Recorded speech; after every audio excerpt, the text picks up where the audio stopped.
বলো বলো বলো, কবুল বলো। আপনি তো কোনোভাবে আপনার মেয়ের সাথে আমার বিয়ে দিতে চান না। কেন? আমি তো বেয়াদব, সুপাত্র না তো আঙ্কেল। আপনি ঘুরে ফিরে দিন শেষে আপনার মেয়ের জন্য একজন রেপিস্ট নিয়ে আসছেন।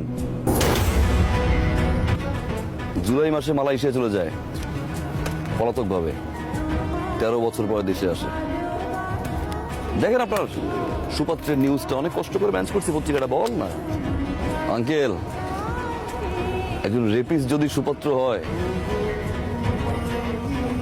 বেয়াদব বিষয়ে ভালো আছে।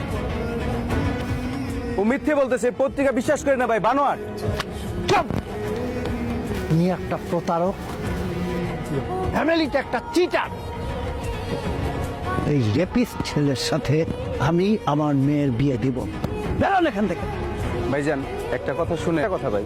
আর একটা কথা বললে পুলিশ ডেকে ঘাড় ধাক্কা দিয়ে এখান থেকে বাইরে। আঙ্কেল, পুলিশ ডাকার কোনো দরকার নেই, আমি সাথে করে নিয়ে আসছি, নিচে গেটে আছি। বেরোন। Thank you, thank you very much. তুমি সত্যি আমার মেয়েকে ভালোবাসো।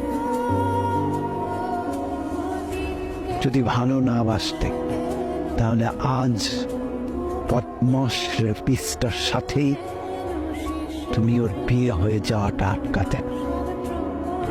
তোমাদের বিয়েতে এখন আমার আর কোনো আপত্তি নেই। সরি।